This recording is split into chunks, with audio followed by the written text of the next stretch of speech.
This episode brought to you by Progressive Insurance. Do you ever find yourself playing the budgeting game? Shifting a little money here, a little there, and hoping it all works out? Well, with the Name Your Price tool from Progressive, you can get a better budgeter and potentially lower your insurance bill too. You tell Progressive what you want to pay for car insurance, and they'll help find you options within your budget. Try it today at Progressive.com. Progressive Casualty Insurance Company and Affiliates. Price and coverage match limited by state law. Not available in all states.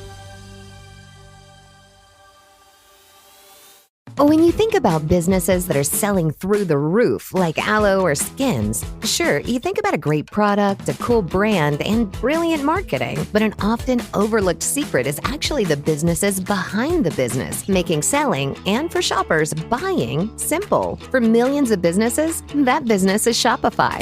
Nobody does selling better than Shopify. With Shop Pay, that boosts conversions up to 50%, meaning way less carts are going abandoned and way more sales happening. So if you're into growing your business, your commerce platform better be ready to sell whatever your customers are scrolling or strolling on the web, in your store, in their feed, and everywhere in between. Businesses that sell more sell on Shopify. Upgrade your business and get the same checkout Skins uses. Sign up for your $1 per month trial period at shopify.com/Westwood1, all lowercase. Go to shopify.com/Westwood1 to upgrade your selling today. Shopify.com/Westwood1. This is a mini meditation guided by Bombas. Repeat after me. I'm comfy. I'm cozy. I have 0 blisters on my toes.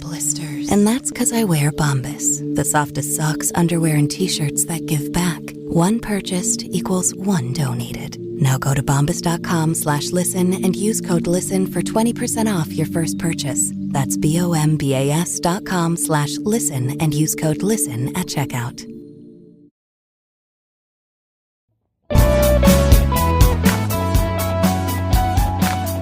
Hey there, listeners. Welcome to Shit That Goes Under Our Heads, the podcast where we normalize conversations around mental health.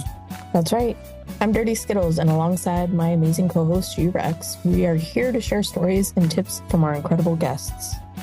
Each episode, we deep dive into struggles and triumphs of mental health, offering practical advice and heartfelt support. Because no one should feel alone in their journey. Join us as we break the stigma and build a community of understanding and compassion. Tune in and let's start talking about the shit that goes on in our heads.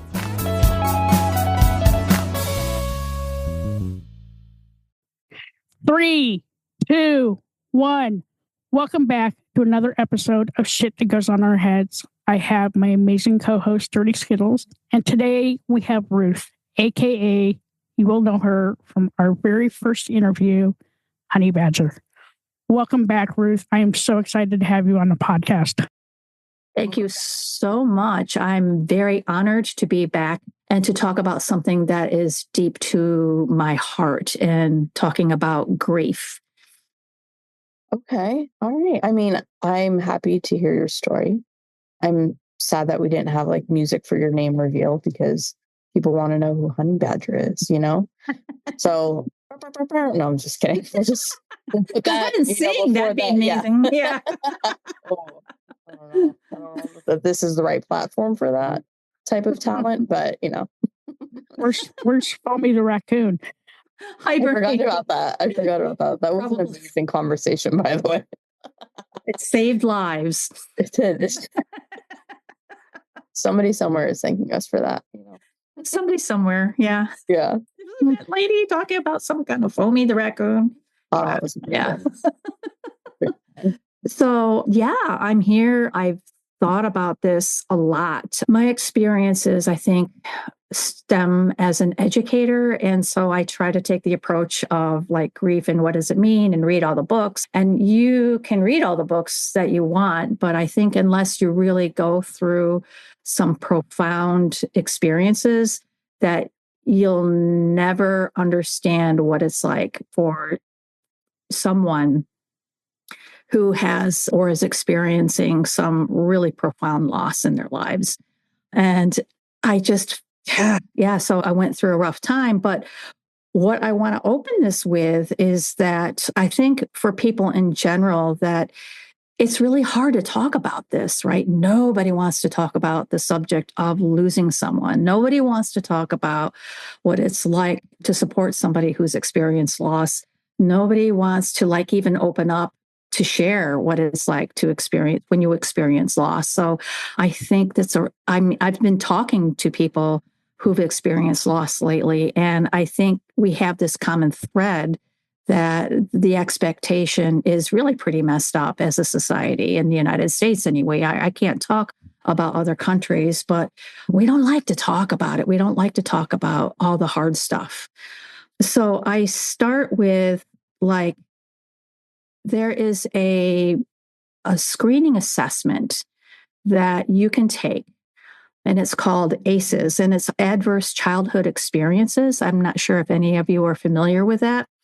It's a 10-question questionnaire, and it screens you for your risk of adverse situations that you experience up to the age of 18. And what the questionnaire talks about and asks is, and I'm going to kind of warn you that there's some trigger here. So if you're sensitive, I'm really sorry. I take care of yourself. But it talks about, have you experienced physical, emotional, or sexual abuse? Have you experienced physical and emotional neglect? Is there household dysfunction, including mental illness, substance abuse, domestic violence, divorce, incarceration? It even could be, the questions really aren't about school environments and bullying, but I really think that counts. And bereavement is a big one, and poverty, which is loaded with risk factors and the most vulnerable globally, really. And the statistics are that there was a study in 95 to 97, and the study had 1,700 people answering these questions when they were in for healthcare. So it was very interesting. Of those 1,700 people, 87% experienced only 0 to 3 ACE scores. But 64% of those participants had at least one ACE score. So that's a fairly low risk. And 12.4% experienced 4+ ACE scores. And I have 8. I have 8. When I first did this in early, mid 2000s, I'm like, ooh, I have 8. What does that mean? But the impact of this is that you have an increased risk for negative health outcomes such as cancer, smoking, alcoholism, severe obesity, COPD, heart disease, diabetes, suicide attempts, drug use, missed work, stroke, broken bones, depression, STDs, risky factors, right? So that's pretty imperative to kind of connect the dots here, what our childhood experiences are versus how we are now as adults. And it doesn't mean that if you have a high ACE score that you are going to be doomed and gloomed, but it does mean that you really need to pay attention because you are more at risk for developing cancer, for example. So, and I think from what I've read that the tool has become so important that as of June 1st, 2019, it's a standard of care in the United States when people are seeking mental health support. So before you seek support, they should be giving you this assessment to see what your risk factors are. And the reason why I bring this up is because I think thinking about all the loss I have experienced in my life, our family did not handle that in a very healthy way. My first lost experience was I had a cousin who was 2 years old who died in an accidental drowning. And I remember my mother being on the phone with my aunt, and she was just very cold and asked what happened and then just hung up the phone. I mean, that was it. And then I asked, I knew something was wrong. I asked her, what is wrong? And she's like, well, your cousin Tim is dead.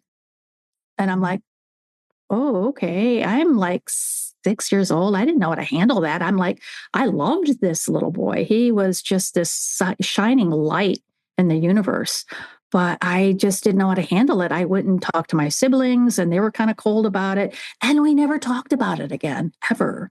And funny thing is, my mother never talked to my aunt again either. So that was like, I'm not sure what happened here. I know death is hard, But I had a very unhealthy start to coping. I had a very unhealthy start to kind of comprehending what just happened. And that kind of carried over to like today, it carries over with me. And I feel really bad about the fact that he died accidentally and that my mother couldn't like even have a conversation with me or the rest of us just to say, okay, this is what happened.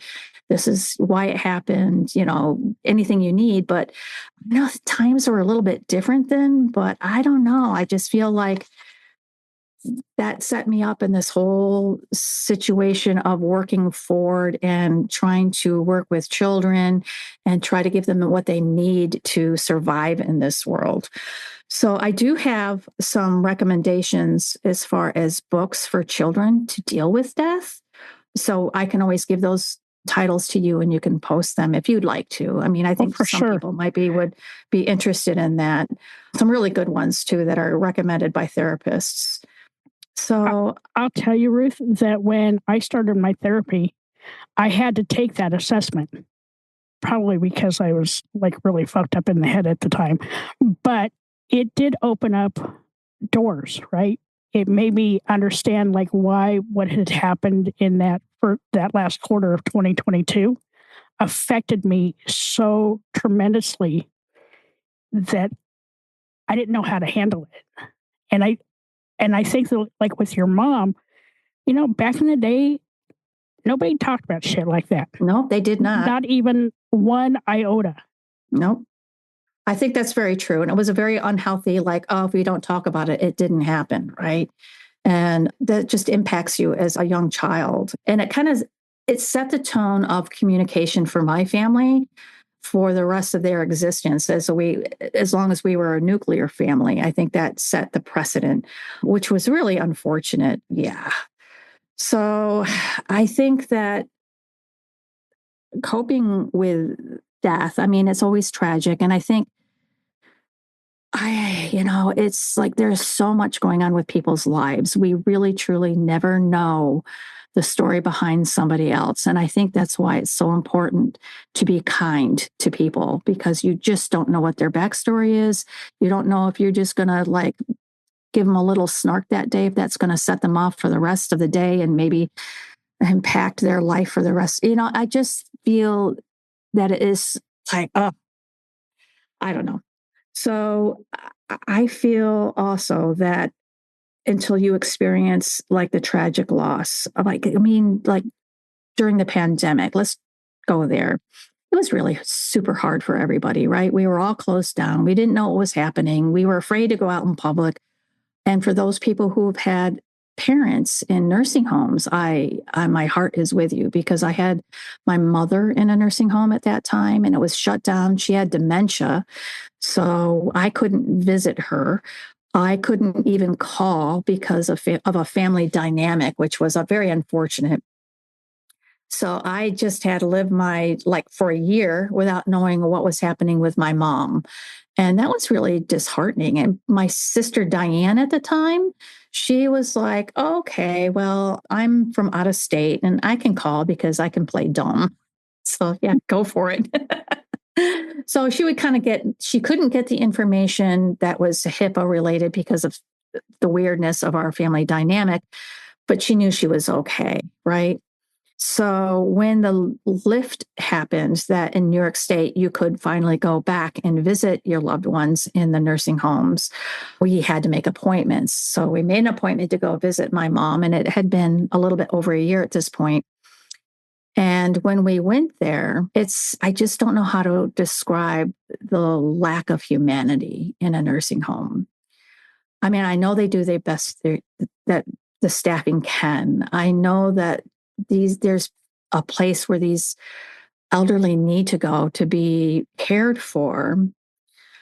But when you go onto the floor where she was a risk because she was a flight risk, she had sundowners, she was kind of a challenging patient to deal with. But when you step off the elevator and go onto the floor, I mean, the first thing that hit me was the stench of feces and urine. And I'm walking down the hallway and I'm just kind of like in shock because no one should have to live like that. No one. That is just there's no dignity in that at all. And we went to see my mom, and I wasn't even sure she would recognize me. And I think she masked a lot, so she would pretend she did. But she didn't give me a very hard time as much as my other sister who came with me. But when we went into her room, her bed was stripped. She had dirty hair that was like past her shoulder, which would never happen if she could have any say about it. And I think the hardest thing when I say, "Hey, Mom," because you're being very cheerful, "How are you? How's it going?" And she looked at me and I said, "It's been a long time, Mom. I mean, what's going on?" And she just looked at me and she was, "I thought you were dead."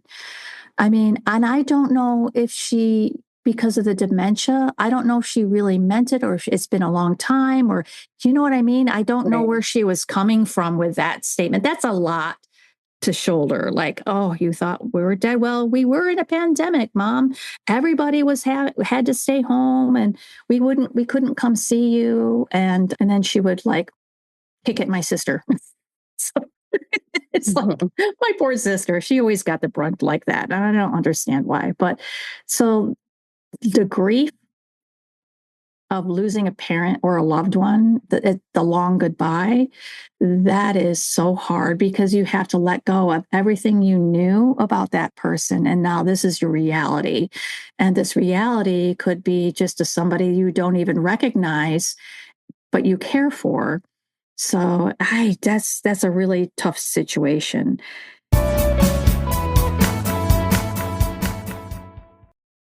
I'm not exactly a tech genius, but I knew one thing for sure. If I wanted my small business to crush it, I needed a website that worked like a pro, and I needed it yesterday. Lucky for me, Bluehost made it ridiculously easy. With their AI design tools, building my website was a walk in the park. I could customize, optimize, and monetize everything exactly how I wanted. In just a few minutes, I had a secure site up and running. I couldn't believe how straightforward it was. And getting found online? Bluehost helped me with that too. I perfected my keywords and meta descriptions with their search engine tools. The AI even gave me suggestions to improve my pages. Now, I can sit back, relax, and focus on my customers while my website continues to rank higher and higher on Google. With their 30-day money-back guarantee, I wasn't worried about taking the plunge. And now I'm so glad I did. Head over to Bluehost.com and build something special today. Parents, when you visit California, childhood rules. If you don't remember how awesome childhood is, just ask yourself, what would kids do? Let childhood rule your family vacation. Start planning your trip to the ultimate playground at visitcalifornia.com. Get the Angel Reese special at McDonald's now.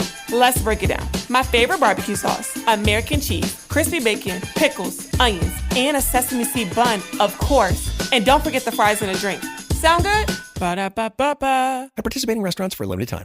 American Giant makes great clothing, sweatshirts, jeans, and more right here in the U.S. Visit American-Giant.com and get 20% off your first order with code STAPLE20. That's 20% off your first order at American-Giant.com, code STAPLE20.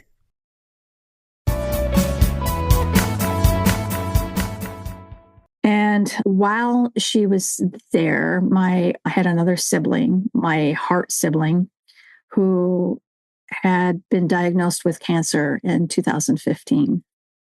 She had aggressive breast cancer, metastasized. And that whole situation, helping her with her cancer, this is really not my story to tell, but as a person who cares about another person, just watching her go through all of that, all the testing, all the treatments, calling me and saying, "Hey, my medicine came today and it had one of those little hazard signs on it." You know, it's like, oh gosh, I don't even know what to say. And what that kind of treatment will do to you physically, killing your healthy cells along with your bad cells, and just being her support for 8 years. Every week we would have a conversation. We would have video calls and just talk because she just needed that stable. I needed that too. So my mother passed away in 2021, and my sister she died in November, like the day before her birthday. And in December that year, my sister decided that she was just going to stop treatment because it wasn't doing any good. And it was terrible on her body. And the cancer at this point was in her bones and there were spots on her lungs and her liver. So we spent the quality time with her, which I think was fantastic. We were able to fly her up that summer, and we spent a great summer with her in her last days. And we knew it was going to be fairly quick. She was pretty frail. She couldn't eat very well. So she left in late July, I believe, and she passed away in early September.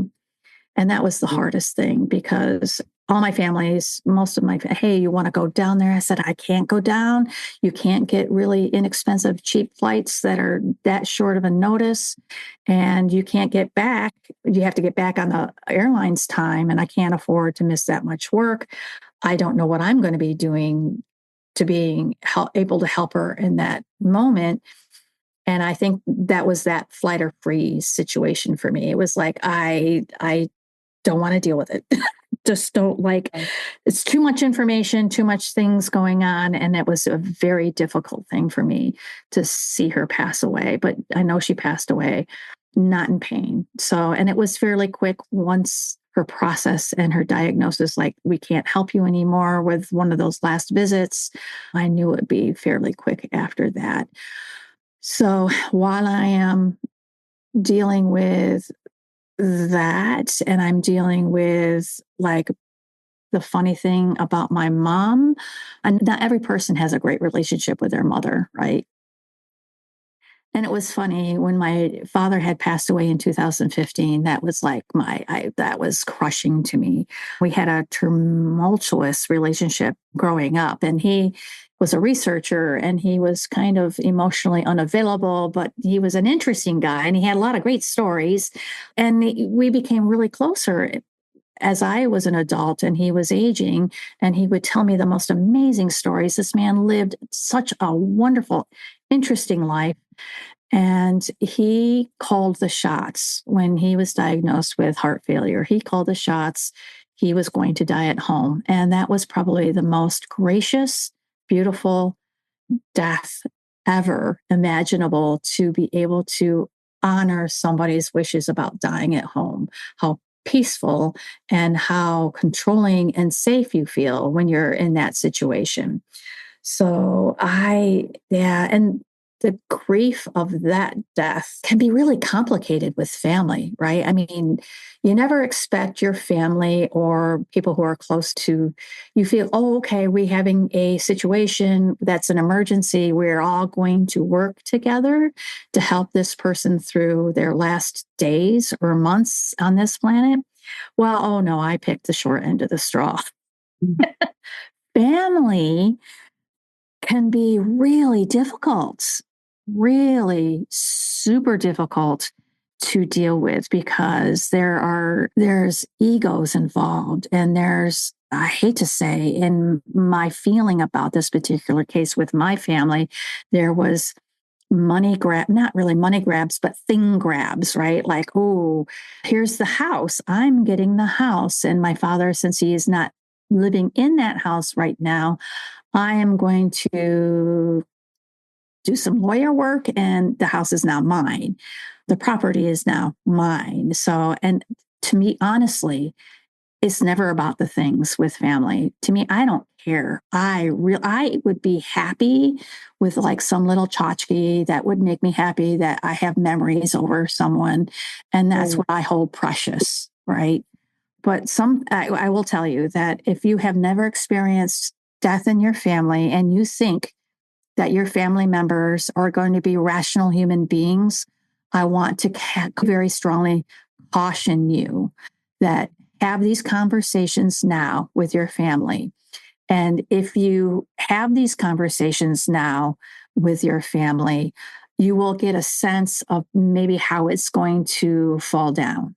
So in that, always have your legal documentation very set up and very clear and very finalized, because it will be a free for all if it is not. And you don't think that Uncle Tim from Wisconsin is going to come at you and demand all this stuff. I'm making that up, of course, but you just never know what's going to come out of the woodwork.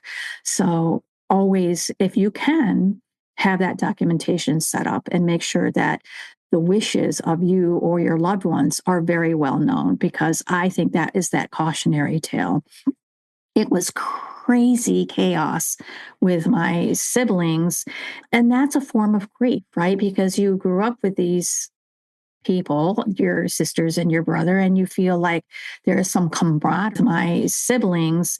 And that's a form of grief, right? Because you grew up with these people, your sisters and your brother, and you feel like there is some camaraderie there. There's family there. We're always going to be adults and pull this together. And unfortunately, it's really not true. And especially in my experience. So I ended up actually, after I deal with things with humor, I'm just going to say right now, here and there, like, okay, I had my sister, like it got really super weird. One of my sisters, for my other sister, emailed all of us siblings together and said, hey, just want to let you know that there's been somebody in your household that's been diagnosed, not household, but somebody in your family that's been diagnosed with skin cancer, and to get yourself checked. And I'm like, ooh, well, that doesn't feel good. What does this mean? Because of course I'm compassionate. I want to make sure whoever this is, that they're feeling supported and they have everything that they need, because that's who I am. And I'm like, okay, well, why are you coming up and saying all this? Why isn't this person who has cancer? Because why doesn't she, if she wanted me to know, she'd be telling me. But it got into this really weird circle of back and forth. And I'm like, I am just saying, if this person wanted me to know that they had skin cancer, I feel this person should say it to me themselves and not go through this third party. And then finally, the sister, of course, who had skin cancer was like, you're such a bitch. I'm sorry. I'm just very clear. I just want to respect boundaries. And I also want to say that I really want to be supportive. And it just went around, and it's just, finally, she just said, you need mental help or something like that. And I was like, okay. I wrote back, somebody in your household has been diagnosed with mental illness. And you must be screened. You know what? I would have done the same shit, though. I'm not going to lie. How many siblings? I have 5 siblings and 3 step siblings. Yeah. Are you guys close in age, or? I'm the youngest of all of them. I am 4 years younger than my brother, and my eldest sister is 12 years older than I. So it was just chaos. And I believe my mother, extremely manipulative, and set up this precedent with my older sister, definitely a codependence with her, very unhealthy communication, very manipulative, it got to the point where when I was visiting her and she was a little more cohesive, that there was a journal that you would write in every day. And because she was so petty and so mean, I would take the humor side of it. And I would say, oh, yes, Mom and I played poker today. I won the amethyst ring. I know that's really passive aggressive and it's horrible, but was also my coping mechanism. Like, I'm just trying to communicate with you. And then all you're doing is really giving me a hard time and dictating like when I can show up and when I can do this and when I can do that. And it just didn't feel organic. And I'm definitely I'm more of an organic approach person. Like, what do you need support with? I will be there. No, I don't need support. You're not going to come over. You're not going to do this. Okay. So when my granddaughter was born, I took her over to see my mom, and all of a sudden that was a problem. You're just a Disney daughter and you're not helping and you're not this. It was very toxic What is behavior. a Disney daughter? Cinderella, maybe? I don't know. I will tell you. Sure. I'll tell you that death and major life illnesses bring out the absolute worst in families. The absolute worst. 100%. Yeah. They really do. And I think that, so when my mother had passed and then my sister had died in the following September, and in the meantime, I have my family that I'm trying to deal with.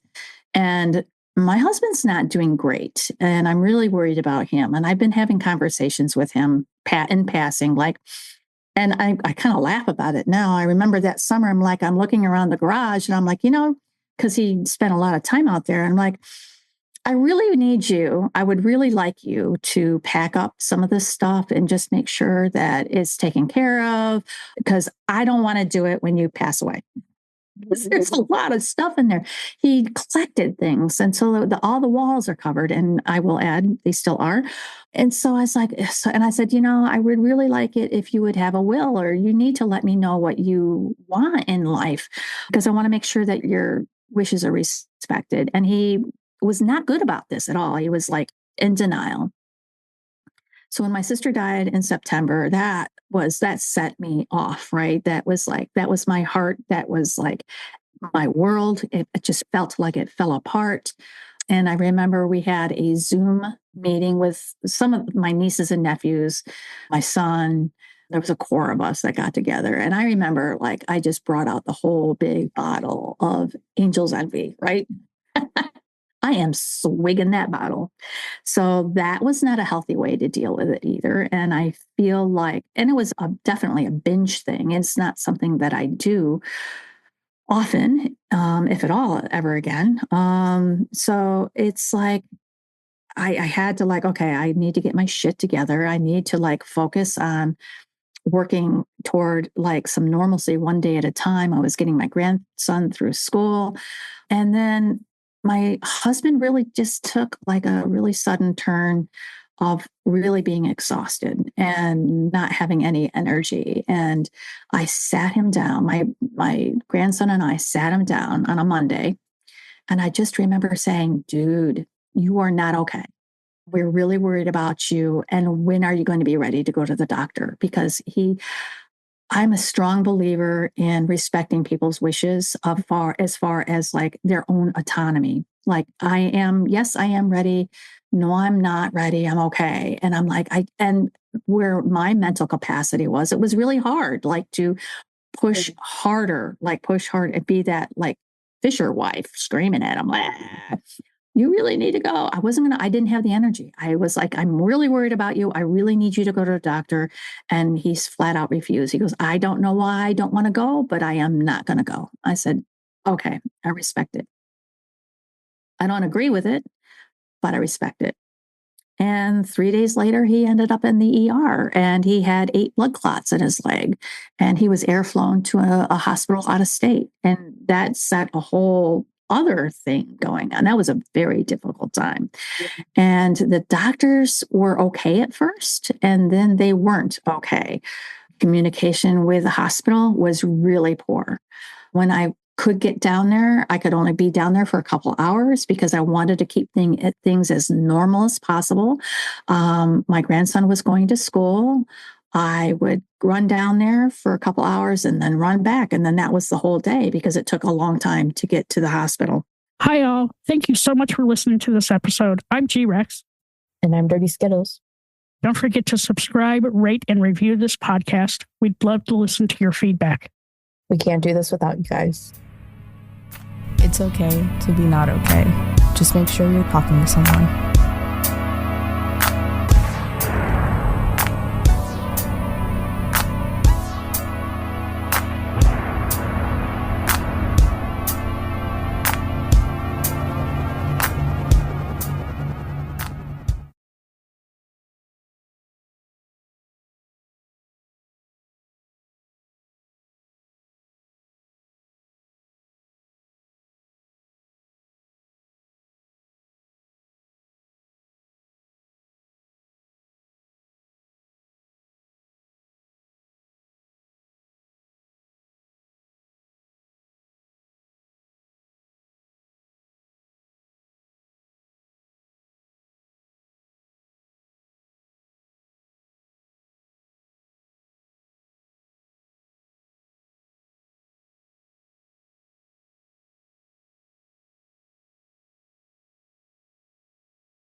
Get the Angel Reese special at McDonald's now. Let's break it down. My favorite barbecue sauce, American cheese, crispy bacon, pickles, onions, and a sesame seed bun, of course. And don't forget the fries and a drink. Sound good? Ba-da-ba-ba-ba. At participating restaurants for a limited time. These days, work is in trouble. We've outsourced most of our manufacturing to other countries. And with that, we sent away good jobs and our capability to make things. American Giant is a clothing company that's pushing back against this tide. They make all kinds of high-quality clothing and activewear, like sweatshirts, jeans, dresses, jackets, and so much more, right here in the USA. So when you buy American Giant, you create jobs in towns and cities across the country. And jobs bring pride, purpose. They stitch people together. If all that sounds good to you, visit American-Giant.com and get 20% off your first order when you use code STAPLE20 at checkout. That's 20% off your first order at American-Giant.com with promo code STAPLE20.